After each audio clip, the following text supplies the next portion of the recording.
Bienvenue à tous dans un nouvel épisode où on se retrouve pour la E30. Désolé, ça fait un long moment que j'ai pas publié, pas loin de 2 mois je crois. Je continue de bosser et tout, c'est juste que je peux pas investir autant de temps que je le souhaiterais dans ce projet parce que déjà la voiture elle est chez mes parents, donc je peux venir que le week-end. Et avec l'acheminement des pièces, etc., c'est difficile de faire des épisodes complets en un week-end quoi. Qu'importe, on va s'en reprendre là où on s'en était arrêté. Donc, on s'était arrêté sur le circuit de refroidissement qui était terminé, mais pas étanche à cause de l'électrovanne de chauffage. J'ai des images, on va partir là-dessus juste après. On va s'occuper de remettre la prise OBD pour pouvoir dialoguer avec un pas et voir si nos variables sont bonnes, enfin si tout ce qui transite par le calculo peut déjà nous donner des informations. Et ensuite, on va installer un peu d'instrumentation, capteur de pression d'huile, un petit truc sympa. Il y aura pas mal de partenaires aussi qui vont être présentés dans la vidéo parce que on a grave de la chance, mais il y en a de plus en plus qui sont prêts à jouer le jeu et nous aider, nous donner des petits coups de pouce. Voilà pour l'intro. Donc installez-vous dans votre canapé, prenez une petite bière et enjoy.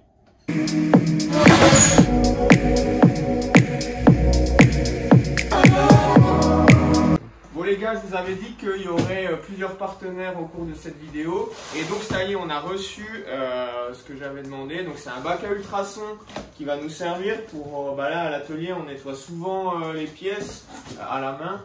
Donc là, ça va être pour les petites pièces, ça devrait être plus sympa. Mais donc du coup, ça vient d'où? En gros, c'est un site qui s'appelle vevor.fr, je le mets à l'écran. C'est un site un peu comme Mano Mano. On va tester et voir le résultat. Et ça parlera de soi-même.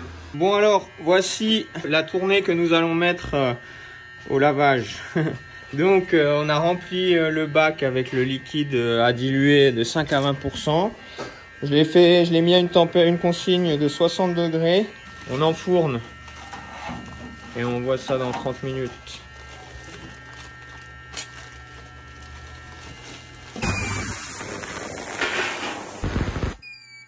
C'est prêt. Tadam! Je pense que les images parlent d'elles-mêmes. Franchement, je suis bien content. Donc, ce gros bac à ultrasons, vous pouvez le retrouver sur le site partenaire. Donc, le site partenaire qui s'appelle vevor.fr, je vous mets le lien sur ce mur sale, qui était anciennement notre fontaine. Et maintenant, on va passer beaucoup moins de temps vu qu'on a ce super bac à ultrasons. Donc, si ça vous intéresse, allez voir. Je suis sûr et certain à 1000% que vous allez trouver un truc dont vous avez besoin dans votre atelier. Support moteur, des lames de scie, des pinces, des tournevis, tout ce que tu veux. Voilà, allez faire un tour via le lien qui est en description. C'est important parce que c'est des liens qui sont traqués. Donc, plus il y a de gens qui cliquent et qui vont dessus, plus ils voient que le partenariat a de l'impact. Et comme ça, on peut pérenniser la relation, quoi. Voilà, on repasse sur la E30. La dernière fois, on s'était arrêté malheureusement sur une petite fuite de liquide de refroidissement et le coupable n'était rien d'autre que cette électrovanne de chauffage. Donc, pour remettre les choses dans leur contexte, il y avait une membrane qui vient faire étanchéité et tu as ce petit truc qui vient boucher et déboucher l'arrivée d'eau chaude. Bon, donc c'est mort et tu doutes bien que la seule personne capable de te fournir ça, c'est ce monsieur, BMW. Je suis passé à la caisse. Hein. La YouTube Money est passée dans cette petite électrovanne. Donc ils ont fait une évol de la pièce. C'est-à-dire qu'ils sont passés sur un truc 2023 quoi. C'est plus du tout le même système. Enfin ça reste un clapet. Hein. Mais voilà. Celle-là, elle a plus la membrane comme avant. C'est magnétique. Enfin c'est beau gosse. J'ai changé mon éman. Parce que vous vous souvenez là, je disais que le ressort est resté bloqué. Enfin en fait le ressort était cassé dans l'autre. Bon celui-là il est pété aussi, regardez pas. Mais en gros t'as deux petits trucs qui doivent se fixer ici et ils sont cassés.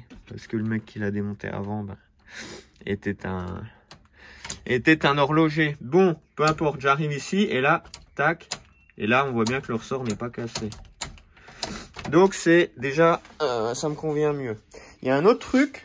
Tu vois ça là? Bon, tu vois là l'oreille de triangle qui touche le collecteur. comme tout le monde connaît mes talents certains de soudeur, j'ai décidé de pas me lancer là-dedans. J'ai eu une autre idée. L'autre idée, ça va être d'installer ça. En gros, ça vient du site de Guillaume. C'est des oreilles rotulées. Et en fait, le diamètre est bien moindre.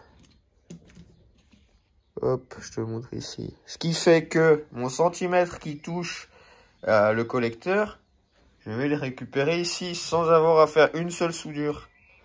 Ce qui est plutôt pas mal pour moi. Donc il va d'abord falloir extraire l'oreille via un arrache que j'avais gentiment récupéré au lycée. Merci les gars. Et on est parti.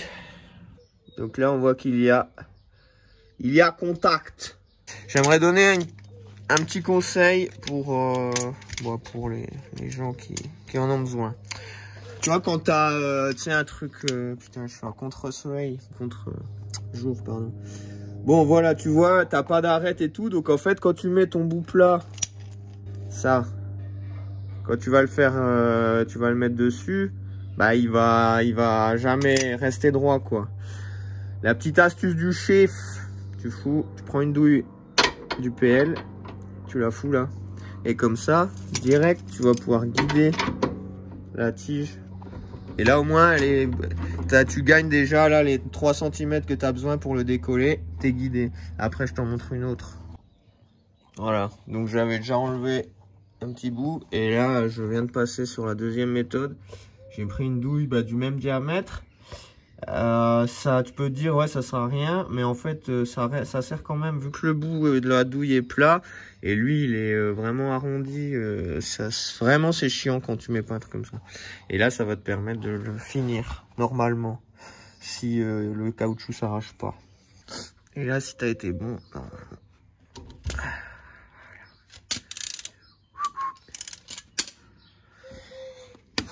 Il s'est mieux passé que l'autre côté, celui-ci. J'enlève un peu la peinture parce que l'autre côté, ça passe vraiment tight. Vous allez voir, il va falloir déjà taper dessus. Je n'ai pas la presse et que je ne veux pas ressortir le triangle. Donc, j'essaye d'anticiper au mieux. Il y a un truc que j'ai pas dit, c'est que normalement, il faut les foutre à la presse. Hein. Enfin, je pense que c'est plus simple. Je me suis fait chier, moi, de l'autre côté. Du coup, là, j'ai inventé un nouveau système pour faire un chaud-froid. J'ai mis des glaçons là-dedans. Et je vais essayer de le faire refroidir. Enfin, tu vois, c'est pour, voilà, pour le geste.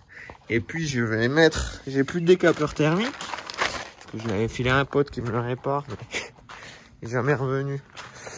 Et là, on va faire chauffer ça du max. Le décapeur thermique de la Hess est arrivé. Et là-bas, ça refroidit.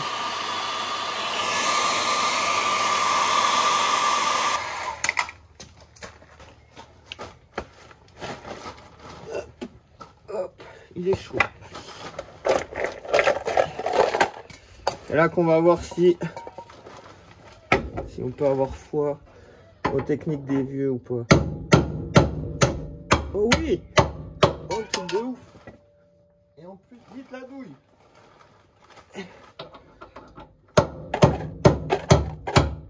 Putain, incroyable! J'aurais bien aimé filmer le premier, parce que je vais dire que ça s'est pas passé.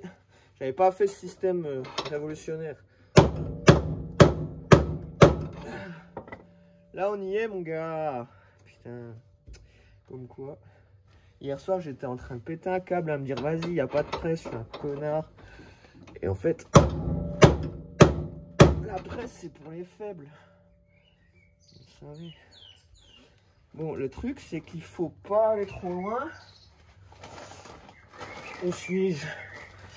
Pour... Je vais aller chercher le machin, bouge pas. Alors, voyons voir.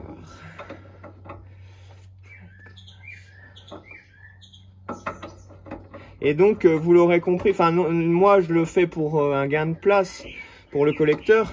Mais ça te permet également de régler ta chasse. Il y a un truc qui se passe quand tu mets du 5 par 120 sur une 30. Il faut mettre des triangles de M3 3 litres 2 uniquement.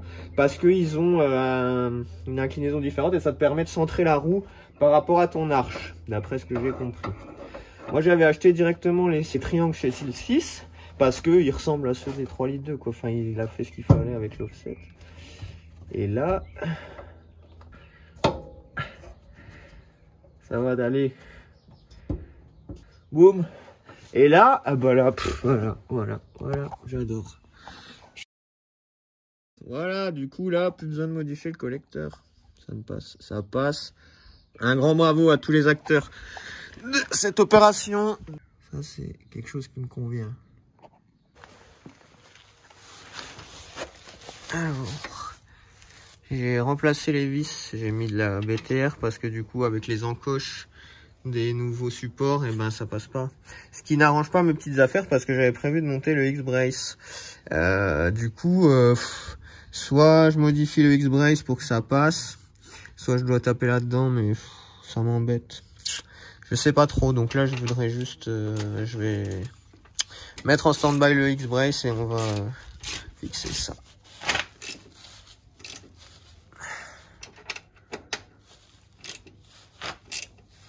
Voilà.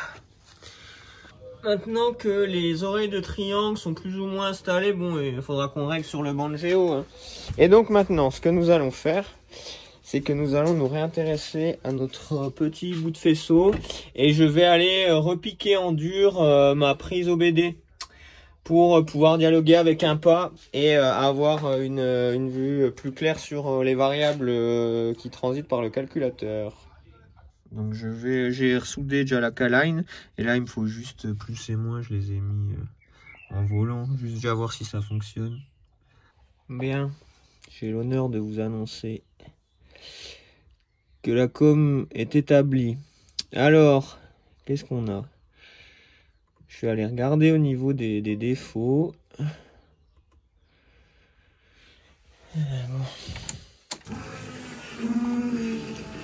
La pompe à essence, on l'entend. Et en gros, il y a deux défauts qui ressortent. Là, je sais pas ce qu'ils expliquent. C'est la ventilation du... je crois que c'est le canister que j'ai jamais remis. Ça, c'est la température du... c'est la sonde qui est sur la durite, là, que j'ai pas remise. Et le troisième... le lufter, je sais pas exactement ce que c'est. Qu'importe. J'aimerais aller voir si ça vit. Voilà ce que je voulais voir, c'est que, bah tu vois là on commence à mettre le doigt sur des trucs. Température coulante, 75 degrés, ça m'étonnerait. Air intake température, 82 degrés, ça m'étonnerait aussi. J'aimerais démarrer mais je crois que ça va... Oui ça va merder, parce que j'ai pas relié le...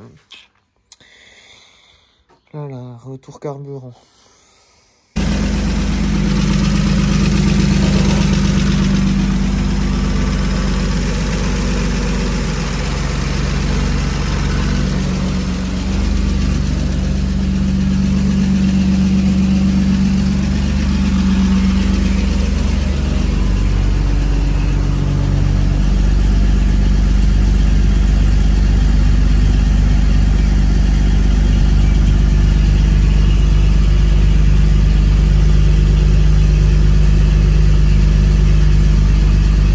Ok, donc on a pas grand chose. Mais là je peux tourner avec du LR.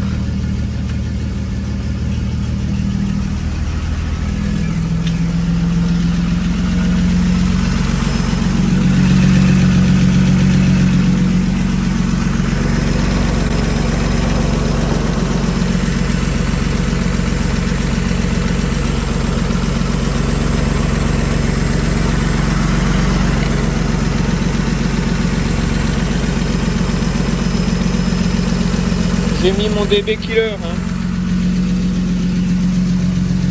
Ah putain, ça coule. Le retour carburant.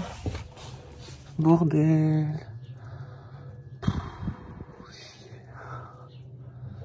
Je savais. Je l'avais dit. Bon, à part ça, ça a l'air nickel en vrai. Fais chier. Donc ça vient d'où cette merde? Ah bah oui, putain, je suis vraiment un bouffon. La température d'eau, elle vit, mais elle est pas bien calibrée, tu vois, elle est déjà dans les choux et dès que je démarre, elle est déjà trop haute. Il faut une température d'huile, j'aimerais bien voir la pression d'huile. La voiture démarre et tout, il n'y a pas de souci. On peut communiquer avec l'OBD, ça c'est bon. Par contre, les valeurs de température d'eau et température d'admission ne me conviennent absolument pas. Donc, ce que j'ai fait, c'est que j'ai recommandé une sonde de température d'admission pour déjà voir si ça modifie. Je vais m'occuper, là je vais rebrancher IMPA et on va regarder si en changeant la sonde de température d'admission, on a une température un peu plus proche de la réalité. Bon, donc du coup là, je me suis connecté à IMPA, comme la dernière fois, enfin comme tout à l'heure. Donc on voit que là, je vous ai pas dit, mais en gros le moteur n'a pas démarré de la journée. Hein. Donc c'est pas possible que le coolant soit à 84 et encore moins que la température d'air d'admission soit à 91.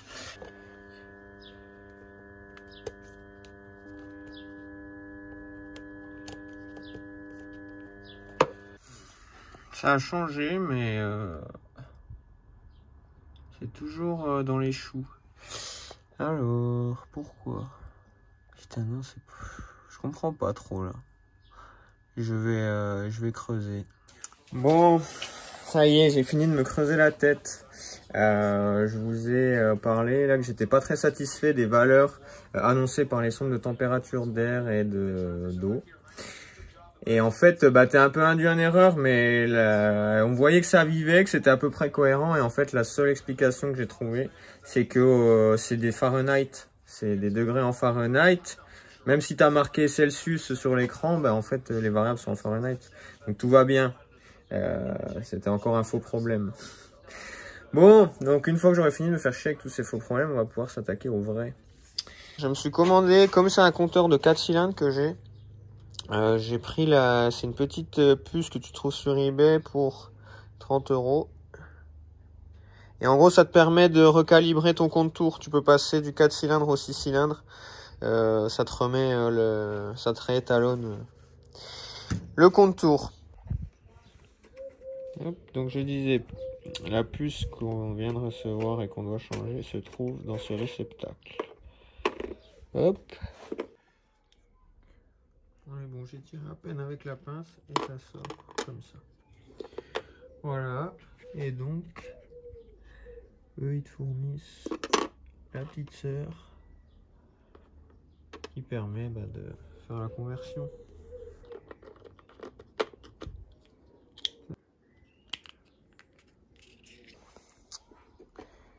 Et on y remet. Et là, normalement, notre contour aura les bonnes valeurs. On va vérifier après. Il n'y avait pas ni la pression d'huile ni la température d'huile. Donc, j'ai fait un petit partenariat avec un mec qui est génial. Il s'appelle JR Parts. Je vais vous montrer son petit logo. Ah oui, puis les réseaux. Attends, je l'ai vu ici. Alors, voici. N'hésitez pas à aller violer son Insta, d'aller voir les tutos. Et si vous voulez le contacter pour de la commande ou sur Insta. Donc qu'est-ce qu'il fait? C'est incroyable ce qu'il fait. Il a fait des répliques des petits afficheurs Alpina de l'époque. Et tu peux avoir donc ta pression d'huile, ta température d'eau et ton voltage batterie. C'est remis au goût du jour, donc c'est grave, tout est digitalisé, machin. Il te fournit tout. Ça, je viens de le recevoir tel quel. Hein. Donc je lui avais demandé un petit bouchon de porte-filtre à huile pour pouvoir venir insérer les sondes. Tu as ta sonde P-Oil qui est beaucoup plus jolie et plus compacte que ce que tu as l'habitude de recevoir sur Ali. Et il te fournit également les sondes donc, de température d'huile et température d'eau. Donc on va voir où est-ce qu'on va se brancher. Il te fournit un petit tuto, il y a tout qui est expliqué. Donc il n'y a qu'à suivre, on va faire ça ensemble. Et ça va aller juste ici, à la place de celle-là.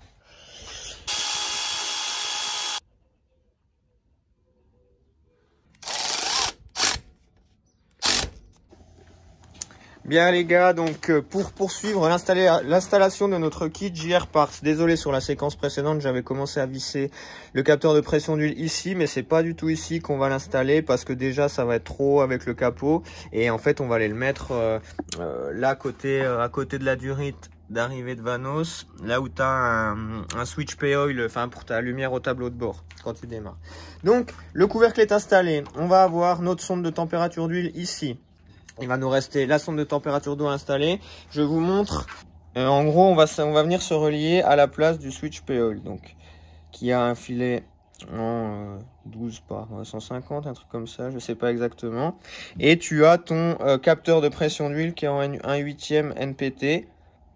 Donc, soit tu supprimes celui-là et tu prends juste un insert qui te permet de passer de ce filet à 1/8e NPT, ou alors tu fais comme Guillaume, qui est un homme très malin et qui a trouvé ce petit embout sur Ali qui te permet de conserver les deux en fait. Tu as un endroit, je te le vis à blanc, après je vais remettre juste pour te montrer. Donc hop, tu mets ton switch et après tu peux mettre ton 1/8e NPT là-dessus. Donc je lui ai mis un nouveau joint torique, un nouveau joint rondelle là.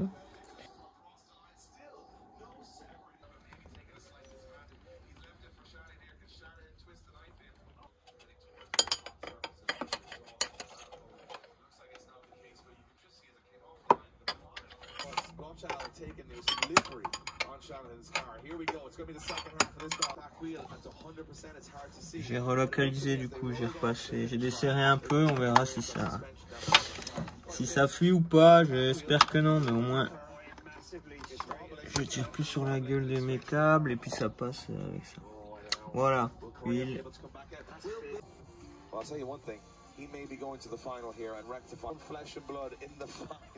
Donc là pour la sonde de température d'eau, c'est un peu différent parce qu'en fait sur les M50, les culasses des M50, M52, tu as t'as un endroit qui est pas utilisé, donc tu peux rajouter une sonde sans problème. Je crois que tu as 2 sondes d'eau. Bref, tu peux aisément venir en remplacer une quoi. Et là sur le M54, tu n'as pas. Cependant, je m'étais dit au pire je me mets là où il y a le thermocontact, mais je vais en avoir besoin pour le SPAL aussi. Et sinon, je m'étais là j'avais mis un raccord. Mais je suis quasiment certain que ça va pas être le même pas. Là c'est du gros, tu vois. Et l'autre, je crois que c'est du 1/8e NPT comme. Je vais jeter un œil, mais va falloir que je trouve une solution pour avoir ma température d'eau. Mais bon, en vrai, c'est important de savoir là où tu la places parce que sur ma E36 par exemple, elle était en sortie ici et par rapport à ce que le calculo voyait en entrée culasse, il y avait 30 degrés de différence. Enfin, faut juste le savoir. Et maintenant, ce qu'on va essayer de faire avant d'aller tirer le câblage, c'est d'enlever la grille d'aération pour pouvoir y installer notre petit module d'affichage.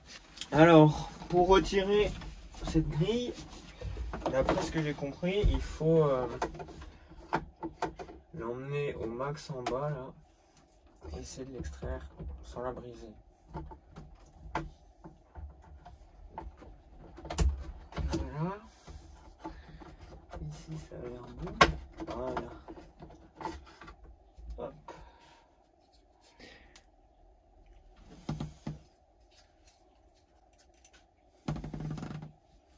Stylé. On va mettre un petit coup de chiffon, on n'est pas des bêtes.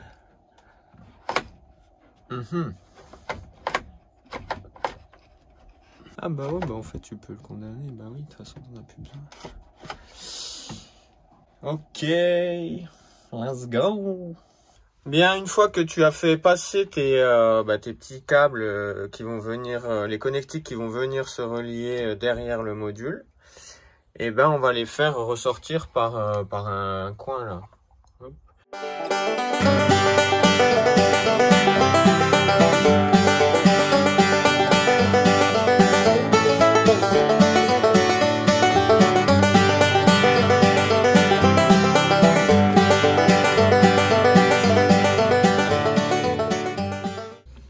Pour les branchements, rien de plus simple, c'est marqué derrière au dos. Donc Tu vois, oil temp, oil pressure et diff water temp. Donc voilà, tout est arrivé et on va tester si ça marche. Je vais pas démarrer tout de suite parce qu'il est 20 h et qu'il y a les voisins, mais je vais déjà voir si ça s'allume et si ça vit.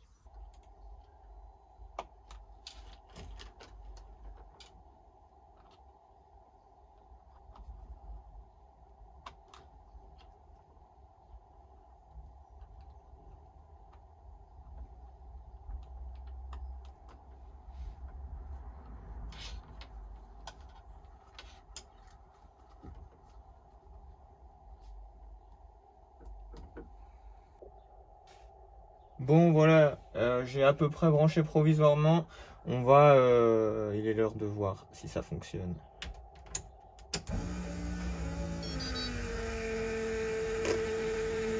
Et ça fonctionne. Incroyable. Je ne vais pas démarrer parce que ouais, il est un peu tard. Mais déjà on voit que ça vit, ça fait un petit bruit à la mise sous tension. Je sais pas si je peux te remontrer. Désolé, il y a la pompe à essence qui gueule. Mais putain, incroyable. Ça c'est beau. Je suis content. Bon, très bonne nouvelle. Attends. Ça fonctionne. Donc un grand merci encore à JR Parts. Je vous remets le lien, son Insta et le nom du site sur lequel vous pouvez retrouver ses produits. N'hésitez pas à le contacter. En tout cas, c'est de la bombe. Merci à toi pour le partenariat. Oui, j'avais emprunté à Guillaume son arbre de transmission ZF pour son break là. Son câble, n'importe quoi. Et en fait, il en a eu besoin. Donc, j'ai voulu écouter le peuple qui me disait oui, les arbres de 324 TD, c'est plug and play, tu peux mettre ça sur ton swap 6 cylindres, ça passe. Alors en théorie, oui, ça marche quand tu swaps un moteur boîte avec une boîte Getrag. Les boîtes qui cassent tout le temps là, moi j'en ai pas. Donc en fait nous on met tout le temps des ZF. Et donc j'ai pris un arbre Getrag et évidemment sur les Getrag, ta queue de sortie de boîte, elle est plus petite que sur les ZF. Donc ça fait que en fait sur ton arbre de trans, ici là, ça c'est le diamètre de la Getrag. Mais moi comme j'ai récupéré la ZF de la série 5, ce n'est plus, c'est pas le même type de flector. C'est alors que Guillaume m'a sauvé la vie en dénichant sur un site hollandais une petite cale qui ressemble à ça et en fait qui va te permettre de passer du petit flector au gros flector. Ça va venir se mettre là et en gros ça te permet donc de te reprendre sur les petites fixations là. Et après tu passes sur gros flector quoi. Bon, c'est pas l'idéal mais ça va faire le taf. La seule chose que j'ai eu à faire, c'était un peu chanfreiner là, tu vois. Parce qu'en fait, c'est un peu arrondi. L'arbre est un peu arrondi ici. Et ça venait pas plaquer pile poil. Alors maintenant que j'ai... Enfin, je vais te montrer dans l'autre sens. Si tu le mets là, tu vois.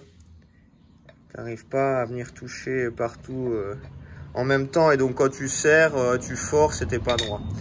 Et là, en l'ayant usiné un peu... Hop, voilà, tu arrives à venir mettre, à venir plaquer les 3 points.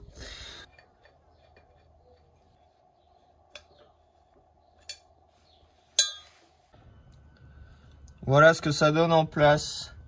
Donc en gros, ça te permet de retomber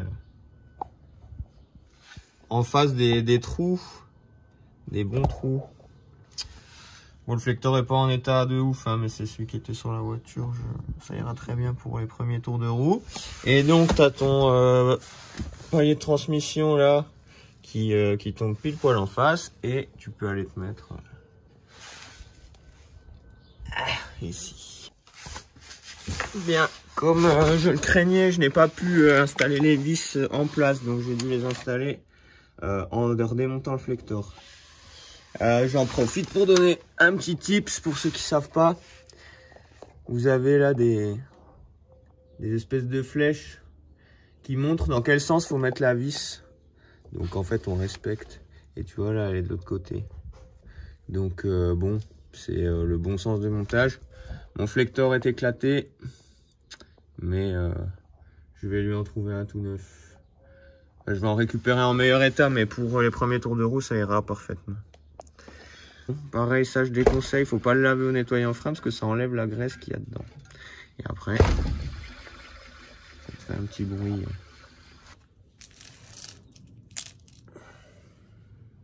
On va terminer définitivement. On va rouler sur mes lunettes. Attention mes lunettes. Comme dirait notre ami Johnny Cadillac. Bien, il manquait la barre stab arrière. Alors, bon bah comme d'hab, j'ai. Alors un petit tips. Voici des barres de biellettes, enfin des biellettes de barre stab, Lemforder. Et en fait, tu vois que c'était du BMW, mais que tu sais ils ont pas le droit de laisser, donc ils enlèvent la marque. Mais en gros, c'est la montre d'origine ça.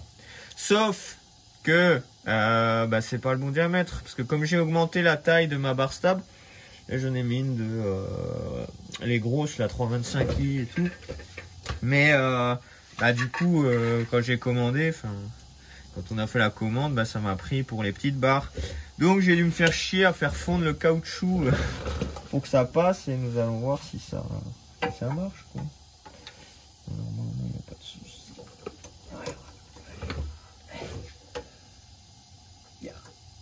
Voilà, c'est du 12 l'entrée là. Hop. Comme ça, ce serait parfait. Hop. Oh putain, magnifique. Magnifique. Je fais la deuxième, comme ça on termine ça. J'aurais bien aimé te montrer le capteur de pression d'huile opérationnel en démarrant. Sauf qu'on est dimanche. Et les voisins sont là. Et de plus, il n'y a plus d'essence à cause de la dernière fois. Là, j'avais oublié de remettre le retour carburant. Donc, j'avais vidé le réservoir par terre. Ce qui n'est pas au final une mauvaise chose, puisque je t'ai dit que j'étais en train de me préparer une carto à l'éthanol pour le MS43. J'ai deux calculos, donc en fait là j'en ai un, j'ai celui qui est branché qui fonctionne au sans-plomb et qui va nous servir de référence, et là j'en ai un deuxième sur lequel je suis en train de bidouiller un peu pour voir, pour faire des tests. Et en fait comme on est en train de faire une 46 pareil qui va être à l'éthanol, et je vais tester mes cartos, enfin mes maps sur son véhicule, puisque lui il aura la sonde AFR, il a un AFR AEM, et on va pouvoir voir instantanément si mes richesses sont bonnes. Je vais voir si je fais une petite séquence pour montrer comment on map. Alors ce sera pas une session tuning à la FDB, hein. Là on n'est pas sur un calculateur ouvert, enfin un calculateur programmable, donc c'est beaucoup plus relou à faire pour le même résultat, hein. Je me fais chier pour pas grand chose, mais c'est juste que j'ai pas envie de remettre 1000 € dans un boîtier, et le MS43 est déjà assez upgrade pour son âge, donc c'est là-dessus qu'on va partir. Là j'étais vraiment sur les finitions, tu vois, j'étais en train de mettre les bras d'essuie-glace et tout. Je pense que là on arrive vraiment à deux doigts des premiers tours de roue. Il va me falloir des roues. Donc je lance une bouteille à la mer. S'il y a des gens qui ont des jantes en 16 pouces 5 par 120, j'aimerais bien un nid d'abeille. Là je sais pas trop ce qui existe, je suis pas trop un poseur, mais voilà, s'il y en a qui ont de la belle jante à proposer, pas à 2000 balles, hein. N'hésitez pas à contacter ou quoi. Bon les gars, j'espère que ce petit épisode vous aura plu. Abonnez-vous si vous voulez voir la suite. Il y a pas mal de choses qui sont en prépa. La E36 est bientôt de retour. On va voir. Là déjà elle va rerouler. Il me restait un petit peu d'échappement à changer, à modifier, et quelques trucs à refaire. C'est bon, c'est fait. Et pour ceux qui seront là, on se voit à l'événement Starfall Bar le 22-23 juillet. Voilà l'équipe, merci d'avoir regardé et à bientôt. Ciao.